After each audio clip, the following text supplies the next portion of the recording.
අදත් අලුත් අවුරුද්දේ අලුත් ප්‍රාර්ථනා එක්ක මම ආව ඔයගලන්ට අලුත් වීඩියෝ එකක් අරගෙන වීඩියෝ එක නම් ඔයගොල්ලෝ මගෙන් ඉල්ලපු වීඩියෝ එකක් මම සිරිපාදේ ගිහිල්ලා පොඩි කෙටි වීඩියෝ එකක් කරලා දැම්මා මගේ එක්ස්පීරියන්ස් එක ඒ දවසේ ගියපු එතකොට මේ ගොඩක් අය මට කෝල් කරලා විස්තර ඇහුවා මේ ආයෙකලොත් සිරිපාදේ යන්න ඉන්නවා අනේහක විස්තර කියන්නේ එහෙම කියලා මම දැක පාලින් කමෙන්ට් කරලා තිබුණා එක මල්ලි කෙනෙක් වැස්සද කියලාත් අහලා තිබුණා ඉතින් මට හිතුණා ගොඩක් අයට ප්‍රයෝජනවත් වෙයි කියලා ඒක විස්තර ඇතුව අපි කොහොමද සිරිපාද ගමන්ට ලෑස්ති වුණේ කොහොමද අපිට මගදී හම්බ වෙච්ච බාධක මොනවද ඒ විස්තර අපි සිරිපාදේ යනකොට කරන්න ඕන මොනවද නොකළ යුතු දේවල් මොනවද ඒ ගැන ඕගොල්ලන්ව පොඩ්ඩක් දැනුවත් කරන්න කියලා මට හිතුණා ඒක හින්දා තමයි මම අද මේ වීඩියෝ එක කරන්න හිතුවේ ඉතින් අපි යන් අද වීඩියෝ එකට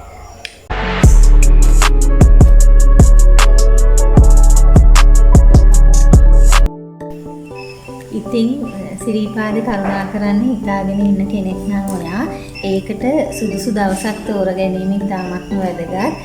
මම අර කලින් වීඩියෝ එකේ කිව්වා වගේ අපි තෝරගත්තේ ලොන් වීකෙන්ඩ් එකක් ඉවර වෙලා එන ඊළඟ සතියේ ඉස්සෙල්ලා සඳුදා දවසේ වුණාට එදා ඉස්කෝලේ නිවාඩුව පටන් ගන්න පළවෙනි දවසේ නිසා තමයි ලොකු සෙනගක් ඇවිල්ලා හිටියේ.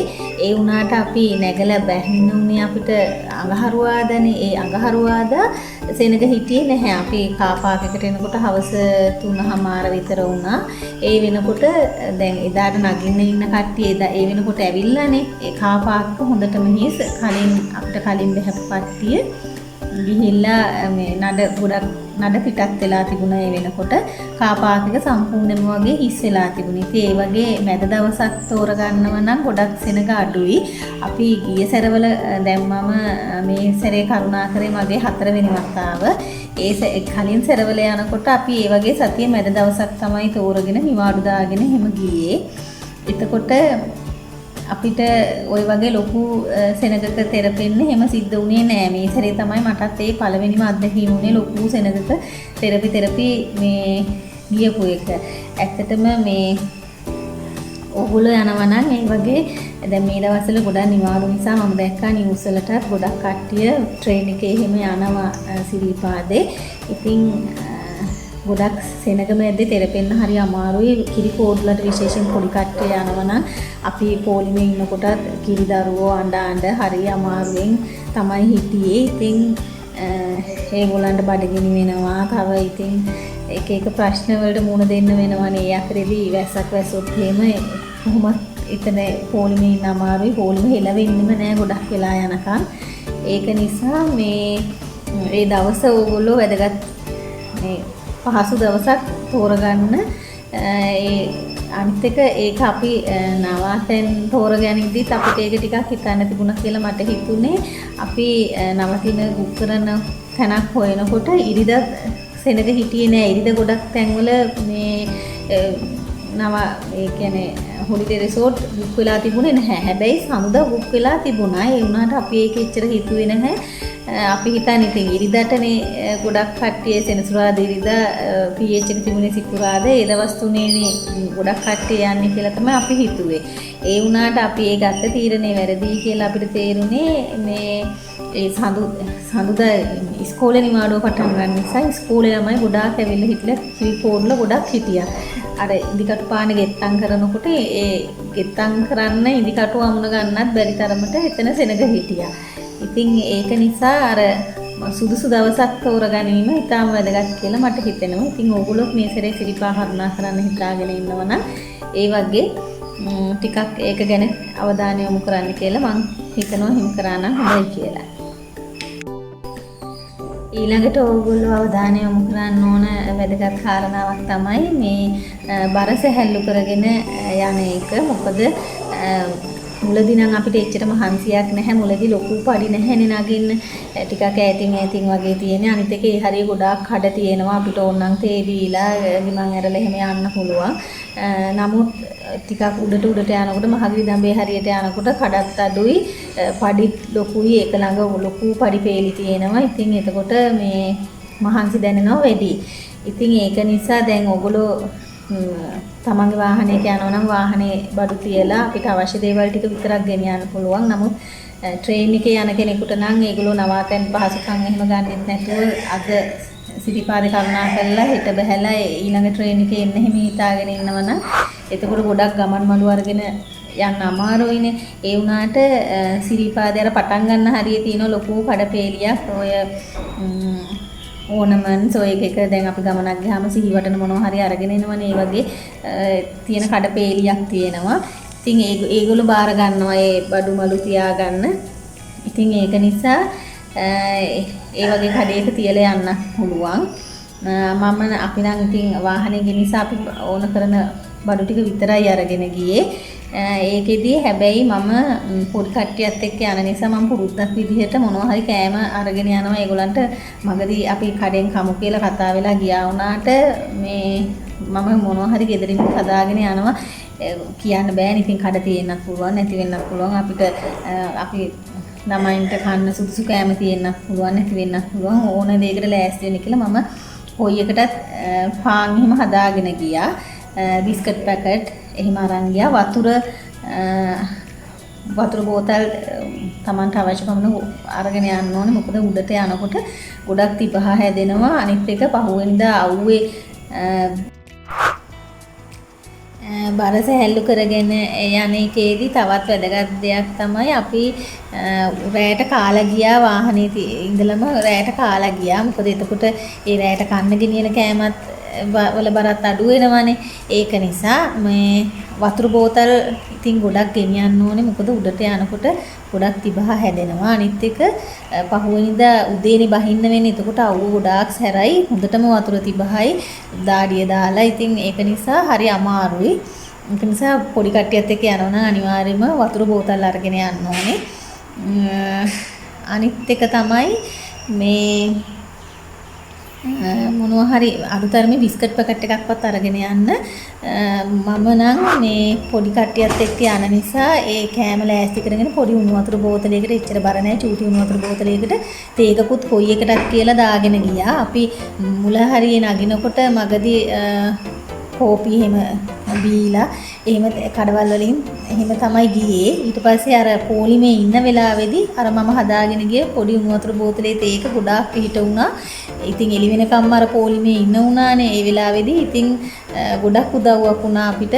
ඒ මම හදාගෙන ගියපු පාන් තේ බෝතලේ එහෙම ගොඩක් උදව් වුණා. ඒක නිසා ඕගොල්ලොත් ඒ ගැන චුට්ටක් අවධානය යොමු කරන්න. මොකද මේ දවස්වල ගොඩාක් සෙනග යන නිසා ඕගොල්ලන්ටත් ඒ වගේ සෙනග ඉන්න තැනක එහෙම ඉන්න උනොත් පොඩි කට්ටියත් එක්ක ඒක ලොකු පහසුවක් වේවි. ඊළඟ වැදගත් කාරණේ තමයි කිරි කෝඩුලත් එක්ක යනවා නම් කිරි කෝඩු චාරිත්‍ර කරන්න තියෙනවා. ඉතින් අපි යන්නේ සමන් දෙවියන්ගේ අඩවියට.